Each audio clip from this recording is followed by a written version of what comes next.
All right, welcome back. So in this video, I want to now provide a disclaimer for the whole curriculum that I feel is rather important to provide, right? And I'll mention why that is. So basically, it took me a long time, right? So like I said before, it's been many years that I've been studying the subconscious mind. So in that process, I've come up with a theory about how the subconscious works, what it does, and what you can do with it, what your experience of reality is like, being able to control your subconscious. But in all that time, I've never actually taught anyone how to fully do it. And that's what basically the curriculum is for people somewhere out in the world who are interested in what I have to say, So they would, anyone who sees it, there's going to be someone who's like a first person, right? And I say that to say that that's not because I haven't tried, right? So in other words, over the years, now I've been extremely busy, right, studying the subconscious and other things, but that's taken up a lot of my time. But what I'll say is during that time, I have tried to teach people, how this stuff works, how the subconscious works, and I try to basically see if, their experience lines up with mine, right? Because when you have a theory about something, right, and I believe this theory to be in the way I present the theory and the way I talk about it is very much has the epistemological construct of a scientific theory, right? So that means it's well structured.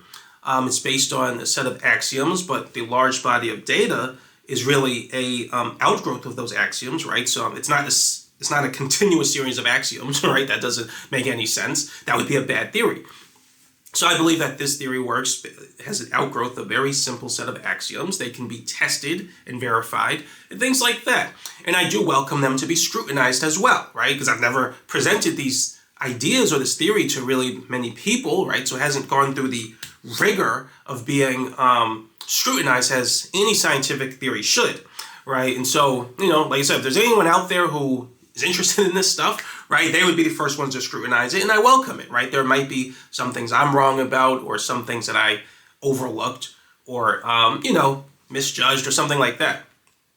But what I'll say is that in the years where I've tried to sort of present these ideas to people and help them to learn it so that they could, and I've done that with the hope that, they would have a more happy life, right? That's my belief. So in all the times I've tried to do that, it has never been successful, right? And so why is that? Well, when I like I said, I started writing the book about I don't know if I mentioned the exact time. I started writing the book about 5 years ago, so it's been a very long time for me. And there have been many versions of the book, because I kept learning more and more and more about the subconscious. And so there's been about 4 versions of the book, 5 versions of the theory. I didn't write a book with one of them because I was so tired of writing a book and then stopping and writing a book. And then I would write the book up to like a certain chapter, then I have to start over. A lot of the time it was actually because I didn't fully understand how to control the subconscious to get in the zone, right? And so now that's in chapter 13, right? You're going to see how much different that chapter is as it relates to controlling your subconscious versus the chapter for controlling your emotions, right? Which is pretty much almost all of them before that. So you're going to see there's a difference, right? A huge difference. And I didn't know that at first. But so it took me years to sort of recognize it and come up with the ideas that I talk about in chapter 13. But in the beginning, like I said, I didn't know that. So every time I would get up to talking about, when I would write these other versions of the book, when I would get up to talking about controlling the subconscious for performance, I had some of the idea, but I wasn't quite convinced. And that's because it wasn't a complete theory. But that's not really too important for this video.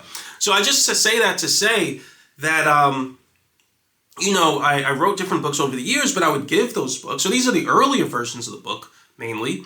I give those books to people and, tell me, and I would ask them, tell me what you think. Tell me if it makes sense. Can you do certain things with your subconscious? Basically, my goal at the time was to try to figure out if the way I worded the techniques and the ideas in the book, I wanted to know if someone could properly learn how to control their subconscious through my words, right? Because I'm not going to be there, for most other people, whoever out there, right, learns how to do this stuff. I'm not going to be there to kind of coach them and tell them what to do. And even if I was, it's not like I can go inside their mind, right, and make sure they're doing the right stuff, right? So I want to make sure that I'm explaining it properly. Like I said, I don't see anyone else out there with this information. So I want to make sure that I'm just explaining it correctly, and so that a person can now control their subconscious in the way that I can, or better, right? So my hope is that my words, the way I explain it, is done properly, in other words. And so I wanted people to read the book and critique it, right? And so in all the years, right, every time I've done that, most people that I've given it to, they can read up to chapter 1, and then they're just done after that, right? So they never really go further, right? And so that was relatively disheartening at first, because I was so determined, right, to try to word things in the book in a way that other people could understand, right? And I really was convinced that, the information would be able to help people. So I was so surprised when, people just didn't care, right? And so over the years, right, I've started to believe, well, I did believe this pretty much right away, but I've noticed a pattern over the years. But I believe the reason that this happened, right? Actually, no, before I get into it, I'll even just give one other example. So there was this girl who I was talking to at my job, and she used to smoke weed all the time, right? It used to be crazy, right? Like, to be fair, I don't know how often she did it, but I would always smell it on her, like just weed, it's crazy, and I don't believe any of that crap, right? I never smoked weed in my life, and I never will. But I kind of mentioned that my ideas about weed in the later videos, one of the later videos. But yeah, I just don't believe in that at all. I still think of it really as just a drug, like any other drug, right? Over the years, I've learned to temper my ideas about thinking of it as a drug. And I think I mentioned that in the later videos too, but in my core, I've always just seen it as a drug, practically like cocaine or whatever. I don't know why other people don't. But anyway, so yeah, I don't believe in that crap at all. But, she was a very heavy weed smoker. And so I remember telling her, I'm like, well, I was telling her basically about the book, so she knew about it. And I gave her the book, and I told her about all the things you could do once you learn how to control your subconscious, how you can just make yourself, I was going to say make yourself happy. It's not quite the right word. We'll talk about why I say that all the way in chapter 10 of book 2, right? Because I talk about happiness in terms of metaphysics. But suffice it to say, you can make yourself much more, I'll just say more happy, right? You can put yourself in a good mood. You can be more happy. You don't need drugs, right, to sort of help yourself, right? You can just control your subconscious and be in a completely wonderful state, right? I actually believe this is what God intended, right, for us to use our subconscious to control it eventually, right, at some point in humanity, in the evolution of humanity, right? And so I'm telling her this, and I give her the book with the hopes that so in my mind, I'm like, oh, once she learns how to do this, she could do all the stuff I can with her emotions, and she could just pick whatever positive emotion she wants. It should be a positive emotion, never negative, right? Because we'll talk about that later. If you do a negative emotion and just raise it for some reason, that would be a terrible thing, because you would feel terrible. But there are other qualities there are other things that happen when you raise a negative emotion to really high levels. So you really don't want to do that. So it should be a positive emotion. And my hope is that she raises it to a really high level, and then she's on cloud 9 all day, and she's super happy and in a good mood, and she realizes like, oh, this is amazing. This is an amazing power to have, right? That's what basically happened to me when I first learned how to do this. So I just want someone else to know how to do it so they could be happy. And so, that's my hope for giving her the book. And when I did, right, she didn't read it, right? I think she read chapter 1, but she didn't really read it much past that, never brought it up to me again. I didn't want to bring it up with her because I didn't want to, harass her. Did you read this? No, I'm not going to do that, right? If you read it, fine. If not, I'm not going to say anything. And so I brought it up maybe one time after, but then that was it. I'm like, I'm not gonna harass her about it. But ultimately, why I bring up that story is because, I believe, right? So through this book, through this theory, through this information, she's able to learn about her own mind, right? She had a path to greater happiness in a way that is more aligned with the will of God, right? In a way that is more, just more positive overall, right? She doesn't have to rely on drugs. But given that option, she didn't really care about it, learning, how her mind works, so she doesn't have to use drugs. And she just preferred drugs, right? So, which is ultimately, she's still going to be unhappy in the end. Much more unhappy with drugs, no matter how much she thinks like, oh, this is making me feel good or this is causing me pleasure. No, in the end, and we talk more about that stuff, what I mean by that. Pretty much a lot of what we talk about in book 2 is going to be, we're going to talk about, it's kind of hard to talk about the nature of happiness in a more complete way without talking about what we talk about in book 2. But suffice it to say, you're never really going to be happy doing drugs. And it seems kind of obvious, right? But you're never going to be really happy doing drugs, right? It doesn't matter if it's weed. I know a lot of people in society try to trick or hoodwink people into thinking, oh no, it's not really a drug, it's weed. It doesn't count. Like, please, right? It is as much a drug as cocaine is, right? Or methamphetamine. Right now, it might not be as dangerous or addictive. Fine, still a drug, right? But at least that's how I feel about it.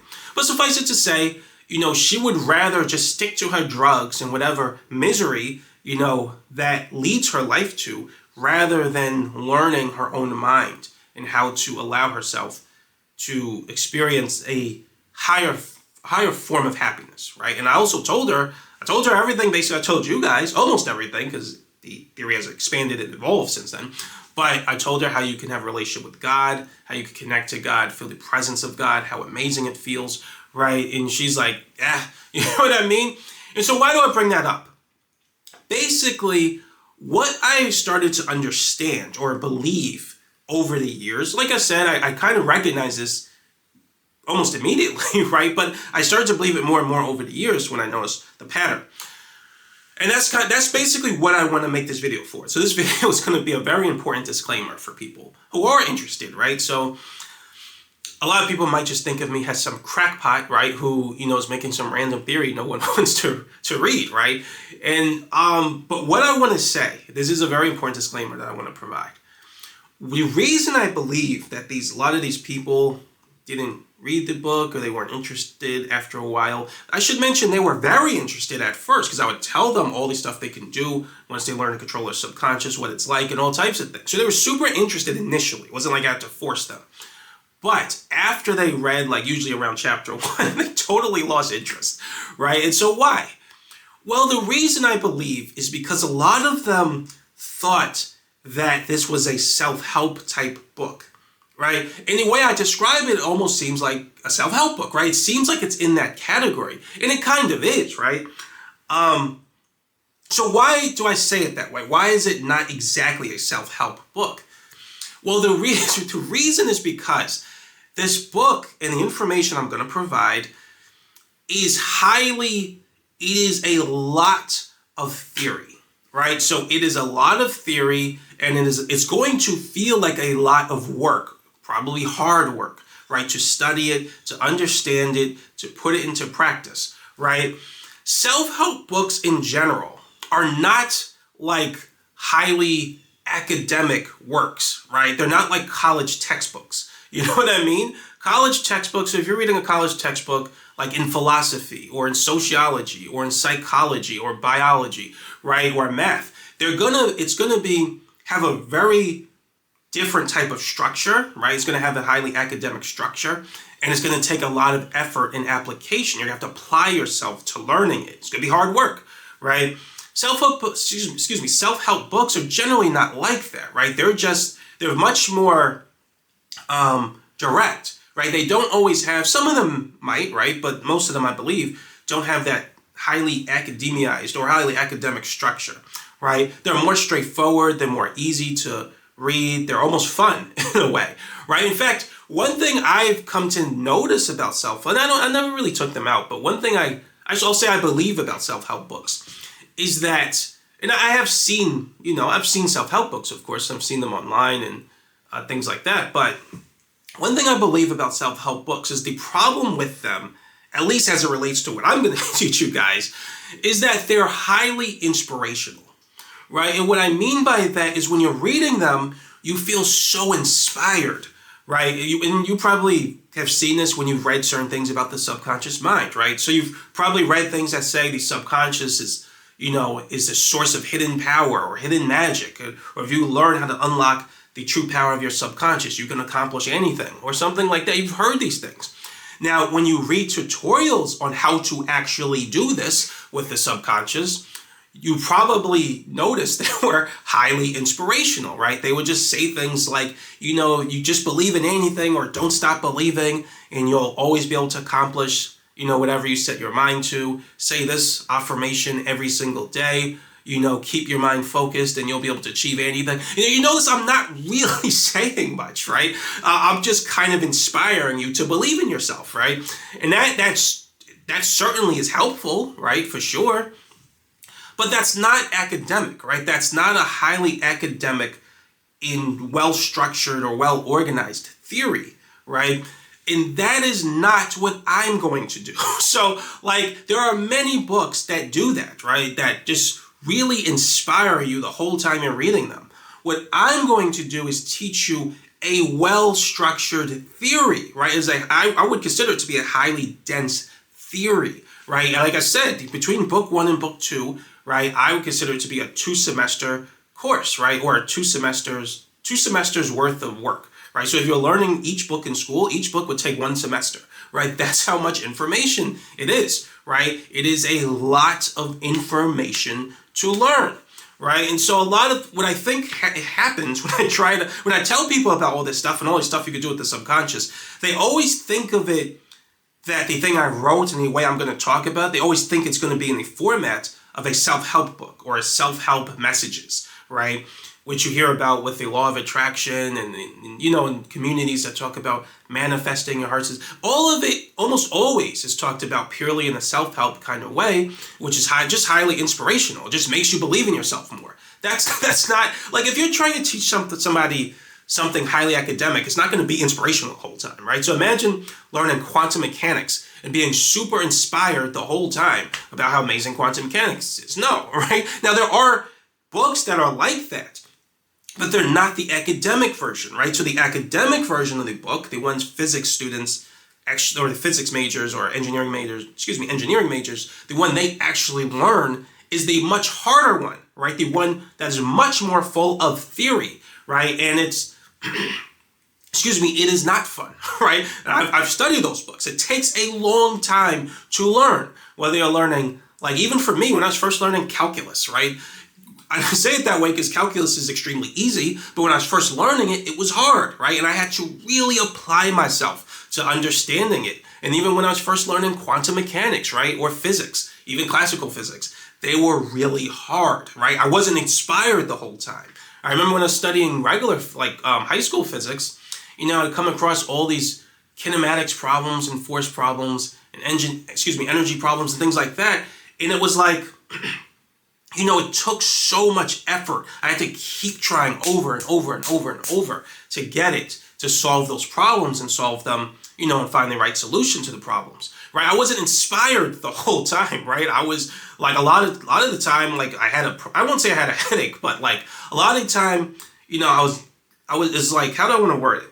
When you focus on something and trying to understand something for a long period of time, it's like your mind gets tired in a sense. It feels like work and effort. You just want to relax, and not have to work so hard. But, if you really want to understand something, you're going to just keep working hard anyway. And that's what I did. And it wasn't exactly fun, but I was motivated to learn these things, right? That's how this book, I believe, is going to be for people, right? And I say it that way because obviously no one taught me this stuff. I just came up with the theory myself, and I definitely didn't learn it anywhere near the order that I'm teaching it in. But as I understood this theory, through experimentation and things like that, I felt like this might be the best order to put it in, right? The way I teach it in the book. So I don't know what it's like to learn this stuff from scratch for the first time in the order that I'm teaching it through, or for someone to even be teaching it to. So maybe some people will say, oh no, this is easy, right? Why did you make it sound like it was so hard to learn? I don't know, right? But what I'll say is that it seemed like for the people who I gave it to, it seemed like it was like that for them, right? It was very difficult to learn and understand, and it was too much theory. I don't know if I mentioned it before. Like, I've always been a theory guy, so I say that in the later videos too. Like I said, I already recorded them, right, for the whole course. So I'm a theory guy. I've always been that way since I was a kid. So kind of handling or dealing with large amounts of theory is kind of like second nature to me. So I don't know how difficult it is for like other people who aren't used to it. I don't know. But there's no way for me, and I have tried, right? I do not know of any other way to sort of teach this theory and provide this information in a way that isn't extremely academic or extremely dense in terms of theory. There's a quote from, I think it's from Einstein. He says something to the effect of, I should have looked it up, excuse me. It's something to the effect of when you're teaching someone science, or try and explain it to someone, try to make it as simple as possible, but no simpler, right? Something like that. In other words, if you try to make it too simple for someone, now you're just missing information, and now you're actually watering down the theory, right? Not just watering it down, but what you're saying is actually not true anymore, right? There's some hole you can poke in it because you left out the qualifiers, right? It doesn't make sense now, right? So if you try to have just enough theory where now it's complete, then it's always going to have a certain level of complexity, right? And it can be annoying when you're trying to teach someone these theories so that they really understand it, and you want to make it super simple and easy to understand. You want to do it, but you can only do it so far, right? And that's kind of the trouble I've experienced, right? Or the issue I experienced, right, in the book, right? I kept wanting to make the book as simple as possible because I know I'm a super, intense theory guy, right? I don't want to just make a book where only people who are also like that can understand it. No, I wanted to make it as simple as possible, right? And I wanted to make sure I explained everything in as I want to say a non-academic way, but there's really no way to avoid that. I want to explain it in a way that anyone could basically understand because I explained it, I stretched out the explanation enough where I feel like anyone can understand it. And I should mention, it's not like you need a a college education to understand this stuff. A high school education should do fine. But, like I said, not everyone is used to this, type of intense form of theory, right? And so, when I was writing a book, I wanted to make sure it's as well explained as possible so anyone could understand it, but I can only do it so far. So that's basically why I wanted to make this disclaimer, right? Not everybody is going to be into this sort of highly academic theory, right? When you hear a lot about self-help books about, being able to control your emotions and being able to be happy or be positive, right? Even learning how to get into the zone, right? And being more creative or having a relationship with God, right? These things, even manifestation, because I'm going to talk about that toward the end of the curriculum, right? You don't hear these things in a highly academic way, which you could probably learn about in a college classroom, right? But that is how I talk about it in the course, right? It's like I said, you're going to learn about the subconscious in a way that's probably a little bit similar to learning about physics, right? Because there's a whole bunch of information to learn about how the subconscious works, right? And not everyone's going to be comfortable with that. Not everyone's going to kind of work with that. It doesn't really, they're not cool with it, right? They just don't vibe with that type of learning environment or that information presented to them in that way, I'll say, right? And I understand that, right? So that's basically what this disclaimer is for, right? So because there are going to be many people who I believe who've bothered to watch, right, the other videos, the other introductory videos so far. Whoever decided to watch them, right, some of them may be highly inspired and they're like, oh, I do want to learn this stuff, right? But then when they get there, right, I've been in this position so many times, so that's why I'm saying it now, right? When they get there, they're going to be highly disappointed or lose interest or become disinterested and things like that because it's not what they thought it was. Well, that's why I'm making this video, right? It's not going to be, the information in the curriculum is not going to be in the self-help format. You're not going to be highly inspired. There's a lot of dry, theory that's probably not going to seem very interesting initially, right? But as you keep learning more and more and more, eventually you're going to, I don't actually start talking about how to control the subconscious until chapter 11. I think I mentioned that in the chapter 1 as well. I think, both in the book and in the videos.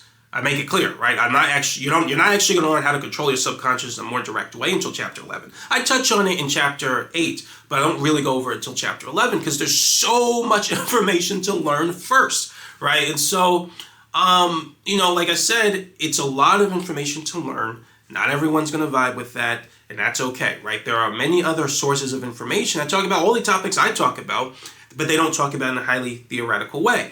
But, right, for the people who are, who at least want to try to learn the much more intense theory version, then the course is for you, right? So, or you should have a much easier time learning the information. But I just want to give that disclaimer. So one other thing I actually did want to mention is just kind of a perfect example, right? So I remember, it's funny, I recorded one of these videos like 2 years ago, right? When I thought I was done with everything and I totally wasn't. But so there's this guy, right? I guess you would put him in the spiritual or self-help community. I don't really want to say his name because I want to use this channel to like attack people or anything. But he's very well known. And he was telling a story about, so I think someone asked him how to open your third eye, right? Which is very dangerous to do, right? I don't recommend anyone do that.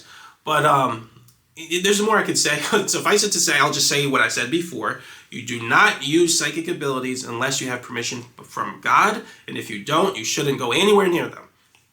But when people say opening the third eye, they just mean, I'll talk about it later, right? But basically that's referring to using your psychic abilities. Now, here's the thing. They asked him about how to open your third eye, and it was funny because now I know how psychic abilities work. Now, I have a theory on it, right? And I've put that theory into practice. I've used psychic abilities many times, right? That's how I learned how they work. But according to me, right, I'll just say that, right? I believe I know how psychic abilities work. So it's very interesting when I hear someone else sort of talk about the nature of psychic abilities, like how they work and how to use them and things like that. I'm like, oh, well, is he going to say something that I say? What he's saying going to be similar to what I'm saying or my understanding of it? So it's just a moment of curiosity. I do that all the time, right? When anyone talks about something metaphysical or supernatural, I'm always like, oh, right, is he going to say something similar to what I say? And I always feel like I could just pick apart the points where they're incorrect or they're inaccurate if they don't say what I say, right? And I believe I can even provide evidence of why. I could show experiences where it's like, okay, your theory didn't match up with this person's experience for this reason, right? So ultimately, when the guy asked that question to this spiritual guy, right, how do you open your third eye? I'm hearing his answer, and he goes into this like sort of random like story, right, about, and once again, it's inspirational, right? It's a random story that's inspirational and sounds kind of cool and like, oh, that kind of makes sense because it's about how we can all do anything, right? And I'm like, what he's saying, now the person who answered the question might hear what the guy said and think, oh, that's so amazing, right? And he might feel inspired to now open his third eye. But me, right, I'm listening to what the guy's saying, and I know what he's saying makes no sense at all, right? Like he barely even gave any direction on what to actually do. And this happens all the time in like the spiritual community. When people are trying to learn how to do like psychic things, right? And, somebody will tell them how, there's virtually no direction. They just tell them basically something that's just inspirational, right? But they'll probably explain to them a bunch of anecdotes and then say certain things to them that sound highly inspirational. Then it's kind of just left to them to kind of figure out the rest on how to use that information to do psychic things, right? And it's like, and I'm like, this is exactly what I'm talking about, right? So when I was listening to that guy, the spiritual guy, say all these things about how to open your third eye, I'm like, nothing he said had anything to do with actually opening your third eye. It wasn't just that there was barely any direction in it. It had nothing to do with how you actually open your third eye or how you actually use psychic abilities. It was completely irrelevant, right? And so I could tell that clearly. And I can clearly tell he has no idea what he's talking about, right? Because a lot of people who have these experiences, who have used psychic abilities, they don't have the theoretical framework to talk about them properly, right? Because you need to understand how the subconscious mind works to do that. But I can tell, like, okay, they know what they're talking about because I can pick up on the things they're saying they are true relative to the structure or the theory of the subconscious, right? I can tell they just don't have the structure, the informational structure to talk about it, or the theory, the necessary theory to sort of analyze psychic abilities properly. But like I said, they're saying things that tell me that, okay, they're experiencing this and they experience that, right? So some people are in that category, and that tells me that they have used psychic abilities. Then other people have no idea what they're talking about, right? I can tell they've never used psychic abilities, and they just don't know what it means to use them. And this guy was totally in that category. But he's like this spiritual guy who is supposedly teaching people how this stuff works. And I'm like, look, this dude could have easily just said, oh, I'm not sure, how to open their third eye, right? But I think this is it. Nope, he could have said that and that would have been no problem, right? But a lot of these guys, like, I guess they don't want to feel like they're in a position of not knowing, no one knows everything, right? Like I said, I want you guys to scrutinize my theory, poke holes in it, see where I messed up or where I missed something, right? And you could probably make the theory better, right? No one knows everything, and, you have to make a hypothesis or a guess about certain things and speculate about certain things and hope that you're correct, right? But what a lot of these people do, these sort of spiritual teachers or whatever, they don't want to admit when they don't know something, so they just make up a whole bunch of stuff, and they sound super inspirational in the process. And what people do, people who come to these teachers, it's like they come to be inspired, right? That might make sense, right? So you, the person watching, you probably watched a whole bunch of spiritual teachers, and you felt so inspired when you watched them. But here's the problem, and that's fine, right, when their goal is to inspire you to believe. But when the goal is to teach you the academic nature of metaphysics, right? Like, you cannot just keep a person inspired the whole time. You're not going to be able to do that. They never do that in any of the actual sciences, right? So when you're learning, like I said, physics, biology, chemistry, or mathematics, right? You're not inspired the whole time, right? No, it's a lot of work. It's annoying. You feel tired at times, right? You want to just stop and go have fun, right? But you keep pushing yourself because you want to learn how it works. That's how the information in this course is probably going to be for most people, right? It's not just this inspirational thing where you can just feel like you're having a blast and you keep believing yourself more. No, right? This is not the environment for that. There are other environments for that, and that's fine, no problem. But this, I'm actually trying to teach you metaphysics, right, and how your subconscious works. So ultimately, that's my disclaimer, right? So I thought it was important enough to mention that for this video. It's going to be a highly academic course. It's probably going to take a lot of hard work and internal effort, right, to learn the information, to understand it. And a lot of people might not feel like it's worth it, right? I'm some random crackpot on the internet, right, who just made their own random theory, right, who no one else is talking about. No one else has sort of scrutinized it or analyzed it or gone through the work of understanding it and tried to apply it. And maybe, if they give you their reference, like, yeah, this stuff works, this is the truth, then maybe you might be more interested, right? Now, like I said, I haven't really taught anybody this stuff yet, so at least as of the recording of this video, there's going to be a lot of people who have no idea, whether this stuff is true or if it makes sense. Like I said, I could be some random crackpot with my theories or whatever, right? And they might not think it's worth it to apply themselves, right? No problem. But that's why I wanted to give this disclaimer, right? You might not feel like it's worth the effort to understand these ideas, right? Because there's just too much theory involved. But, like I said, for the people who either are very good with theory or who are so interested in learning this stuff, at least learning to do the things that I mentioned you could do once you learn to control the subconscious, that they're just willing to push themselves to learn it anyway, right? Well, then, again, this is a course for you, right? So, one other disclaimer, which this is not super important, but one other disclaimer I wanted to give was that, and I don't think I mentioned in previous videos, like, I'm not really... like I said, I think I said in the other videos too, I'm not a social media guy, right? I don't do social media, never really been into that stuff. Like I said, I do Reddit, and don't care much for social media almost at all, right? Never got into it. And the reason I say that now is to say that, like, I'm not, how do I want to put this? I'm one man, right? I'm one man and I'm a theory guy, right? I don't do in other words, what I'm trying to say is that a lot of the setup, like the videos and the way I present the videos, it is not technologically sort of pleasing, I guess, is what you could say. In other words, when you see a lot of people who are into social media and YouTube, their videos look very nice and they have a nice intro and they have music, right? And they have a very cool thumbnail and things like that. And they know how to have their face on the screen and, have other, I don't think that's hard to do. I'm going to learn how to do that. I don't even know how to do that as of the recording of this video, right? So I'll have to learn how to do that, how to put other videos on your screen while your face is still there. I don't know any of that stuff, right? So I'm just kind of throwing myself into these sort of YouTube world, right? Very lacking in skills and resources, right? So you're going to see the videos are very plain, right? They're not spruced up at all. And really, that's because I'm just rushing to sort of get the information out there, right? I don't know how to do a lot of that stuff. I'm not good with it at all. Even the website, I threw the website together in 2 weeks. I think I mentioned before, I'll probably pay someone later to kind of make it look nicer. I'll have to figure out what to do with the videos. I probably will be able to learn how to edit videos in a way where I could probably make them look presentable on my own.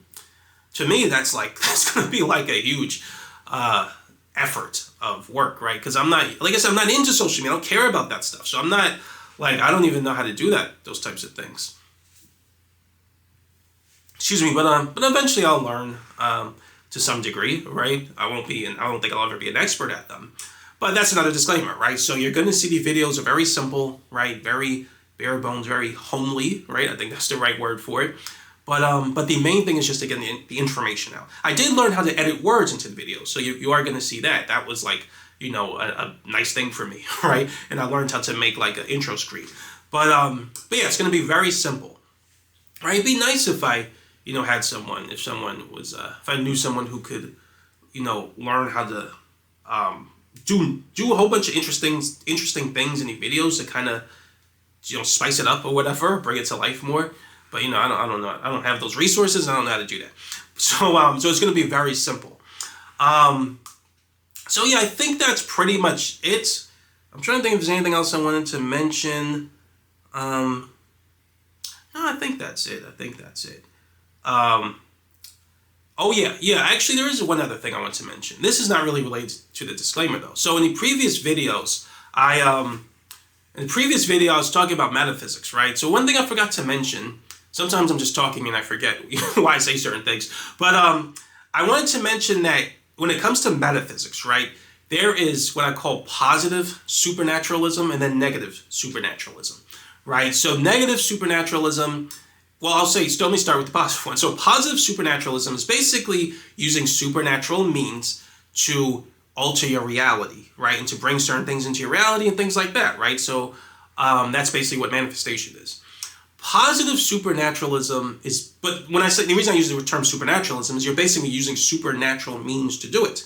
And positive supernaturalism is basically just God, all right? So it's the Holy Spirit. So it's anytime you use the Holy Spirit or access the power of the Holy Spirit to bring certain things into your life and to get things, right? That's positive. And there's no problem with that, right? If you want to pray to God and ask for certain things or ask to help people or you want to change in certain ways, no problem, right? As long as you're doing it in a way that's in alignment with God's will, right? You can ask the Holy Spirit for help, and that's fine. And if you don't know, you're not going to know if it's in alignment with God's will a lot of the time. Some aspects of it are obvious, like sinning and things like that, but some of them are not, right? And the Holy Spirit will direct you. No problem, right? Even if you want to look into the future or astral project or any of these things, right? You can ask the Holy Spirit because the Holy Spirit will never do anything that's not aligned with the will of the Father, right? The Father in heaven. And so you can use supernatural means to do these things, right? You want to see the future, things like that, right? Ask the Holy Spirit and the Holy Spirit will help you if it's the Father's will. However, the negative supernaturalism is when you basically try to get things on your own through supernatural means. That's not of God, right? So, and that's basically New Age, witchcraft, occult, all of them.